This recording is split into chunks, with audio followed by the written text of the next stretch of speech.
She fell in love with him, unaware that he was responsible for the death of her late husband. Now, her close friend is blackmailing him to sleep with her. You won't believe what happened next.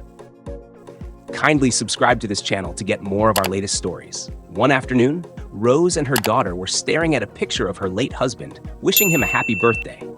It was a deeply emotional moment. Just then, Rose received a call from her friend who expressed concern about her. That night, a man named Stephen, wounded and wearing a mask, was on the run. He stopped Rose and her daughter, pointed a gun at them, and demanded that she open her car. He forced them inside and ordered Rose to drive to her house. When they arrived, Stephen instructed her to close the windows and handed over her phone, still pointing the gun at her. As he threatened her, he began to feel guilty, as if she was silently judging him. Frustrated, he reacted harshly toward her and her child. He then explained that he did what he did because of the economic hardship in the country, all while keeping the gun trained on them. Eventually, overwhelmed with guilt, Stephen apologized. He told her he was running from the police and pleaded with her to let him stay in their house for a few days until things calmed down. Rose, shaken and holding her child, remained speechless. Stephen dropped his gun and begged her again. Still tense from the situation, Rose picked up the gun and led him to a room where he could stay, locking the door behind her. That night, Rose went to her daughter's room and comforted her about the events that had unfolded. After her daughter fell asleep, Rose tried calling her friend again, but she didn't pick up. Rose eventually fell asleep. Meanwhile, Susan, Rose's friend, was upset with a man she had just had an affair with, complaining that he didn't satisfy her in bed. She expressed her displeasure and told him to leave. The following morning, Rose brought food to Stephen in the room where he was staying. She told him her daughter had a nightmare because of what had happened. Stephen apologized again. Rose expressed her skepticism about helping him, but Stephen reassured her that he meant no harm. She insisted that no one must know he was there. Afterward, Rose locked the door and left. Later, Rose spoke to her daughter about the stranger in their house, and then the two of them left. That same day at Rose's office, she called her PA and asked him to cancel all her appointments for the day, saying she would be closing early. A few moments later, Rose called her friend Susan and asked if they could hang out. Then she left the office. That night, back at Rose's house, she was cooking in the kitchen when Stephen came in, offering to help. She refused, but Stephen still helped by washing the dishes. The following day, Stephen and Rose were watching TV together in the living room. Stephen began expressing his frustration and displeasure with the state of the country, saying that no sector was functioning properly. As they continued talking, Stephen suddenly saw one of his friends on the news, arrested and labeled as wanted by the authorities. Stephen panicked, knowing he was also being hunted. Rose told him he couldn't stay at her house anymore, but Stephen pleaded, saying that if he went outside, he would be harmed. Rose refused, saying it was too risky for her and her daughter. In that moment, they heard the sound of police sirens approaching. Stephen immediately ran and hid. The next day, Rose walked into the living room and found Stephen repairing an electrical socket. He insisted on fixing other things that weren't working in the house. Rose, surprised by his efforts, quietly walked away. The following day, Stephen was in the living room with Rose's daughter, helping her with her homework. Rose came in and told her daughter to go eat. Suddenly, they heard a knock at the door.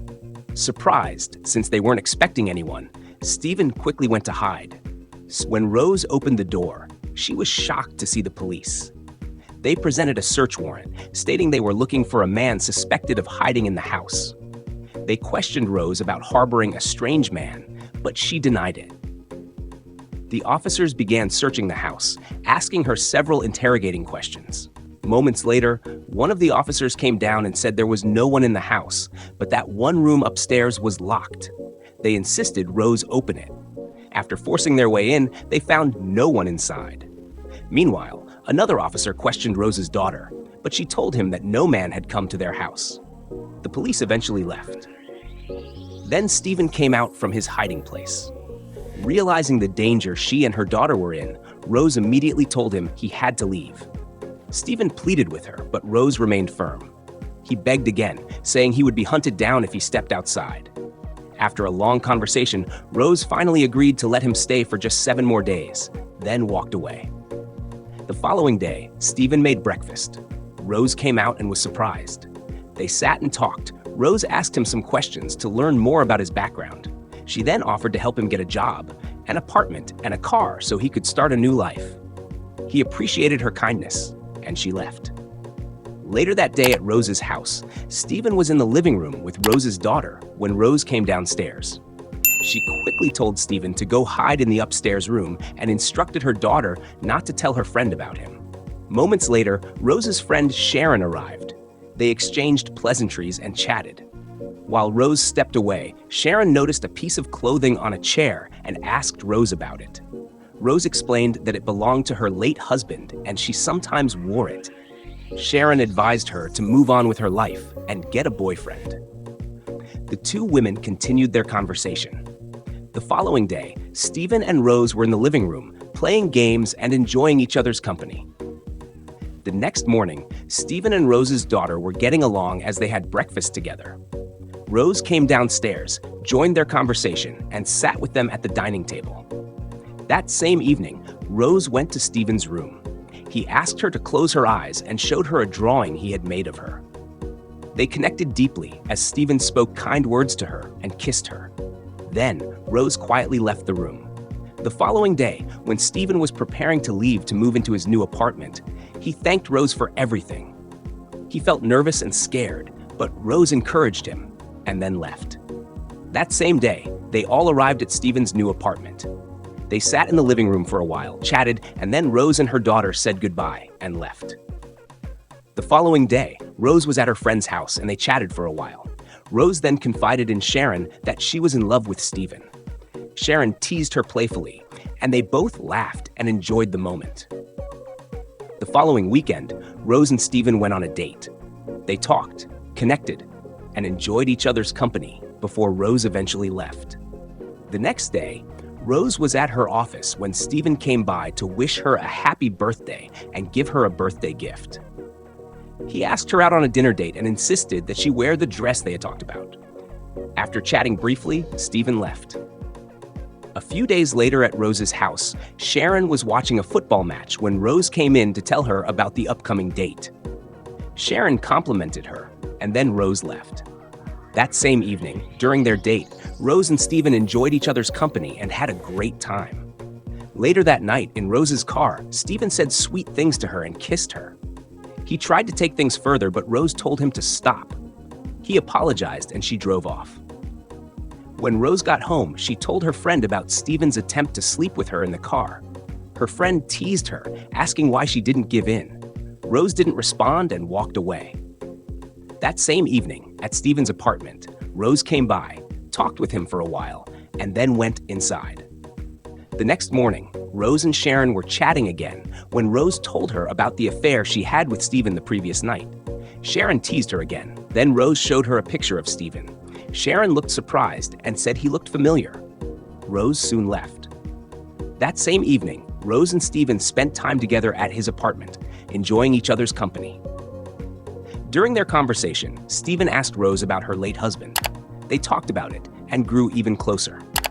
The following day, Susan, a friend of Zara, came to her apartment and saw Stephen. She addressed him as TK, but he denied it, saying that wasn't his name. She insisted, but then Rose entered. After exchanging greetings, Rose introduced Stephen, and Susan again called him TK. Rose corrected her, saying, "His name isn't TK, it's Stephen," and they left. That same day at Zara's apartment, Zara expressed her concern about her friend addressing Stephen as TK, asking if he knew her. He explained that he didn't know her. The following day at Susan's apartment, she and Rose had a pleasant chat while drinking wine. Rose told her that Stephen had proposed to her, but Susan disapproved of the idea, insisting that she should get to know him better first. Rose asked if there was something Suzanne wasn't telling her, but Susan assured her she was only concerned and wanted the best for her. They got along. That night, Susan thought deeply about Stephen and his true identity. The following day, Susan went to Stephen's house and questioned him repeatedly about who he really was. After much denial, Stephen finally admitted that he is TK. revealing that on the night of the robbery, Rose had helped hide him for days, and that he had fallen in love with her and intended to propose. But Susan shocked him by saying he intended to propose to the woman whose husband he had killed. Stephen was stunned by the revelation. Just then, they heard a knock on the door. Susan quickly hid, and Rose came in to tell Stephen that she was pregnant. They talked and got along before she left. Susan then came out, spoke briefly to Stephen, and left. The following day, Rose met with Susan to share the good news. But Rose was surprised when Susan told her that she already knew about the pregnancy. Susan expressed skepticism, and Rose was displeased by her response. Susan apologized, and they reconciled. The next day, the whole family spent time together, and Stephen asked Rose about her late husband. She agreed to take him to see his picture, and they enjoyed each other's company. Later that day, Rose brought Stephen to her former apartment, where her late husband's picture was. Stephen was shocked to see the photo. Rose recalled how her husband had died, and Stephen left quietly. That same evening at his apartment, Stephen felt heartbroken upon realizing he was responsible for Rose's husband's death. Feeling miserable, he received a call from Rose. He answered, saying he was fine, just heartbroken. Rose insisted on coming over, but he told her he was okay. The following day, Susan met Stephen, and they argued. Susan blackmailed him, revealing that she had paid him years ago to kill Rose's husband, unbeknownst to him. Stephen then told Susan how wicked she was for causing harm to her friend's husband. Susan, in turn, blackmailed him into sleeping with her, threatening to tell Rose everything if he refused. Stephen agreed and left. That night, after Stephen had an affair with Susan, he told her that what they had would never happen again. Suzanne disagreed, saying she would have him whenever she wanted. Stephen left, feeling displeased. The following day at Rose's apartment, they were all eating at the dining table when Suzanne began teasing Stephen, saying he was a good writer, which made Rose more curious. Stephen explained that he had given Susan a lift the day before, but Susan kept teasing him. Stephen excused himself and left. That night, Stephen was in the kitchen when Suzanne called him, asking to have another affair with him. Stephen felt displeased and yelled at her on the phone. Rose then came in, expressing concern, but Stephen lied, saying it was a client he was responding harshly to. Rose accepted his explanation, and they both left. The following day, Rose told Stephen about his strange behavior lately and how she was beginning to doubt him. Stephen lied, assuring her that there was nothing to worry about. Rose remained doubtful, but they got along together. The next morning at Stephen's apartment, Rose was in the room, fixing her hair when Stephen's phone rang. She told him, but he said he would respond later. Rose then discovered that the call was from Susan and told him. Stephen rushed to his phone, and Rose felt suspicious, asking him about Susan's call and why he rushed out of the restroom.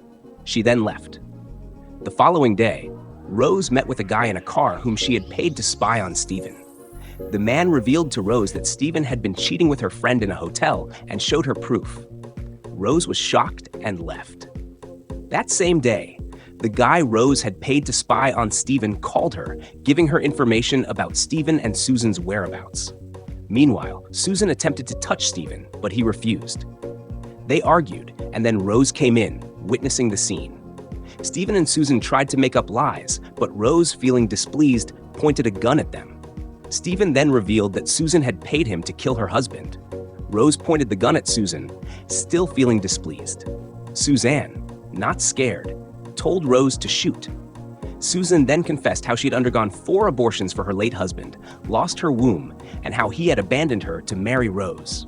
Rose, feeling confused by the scene, left while Stephen ran to meet her. So guys, if you enjoyed this story, kindly subscribe to this channel to get more of our latest stories.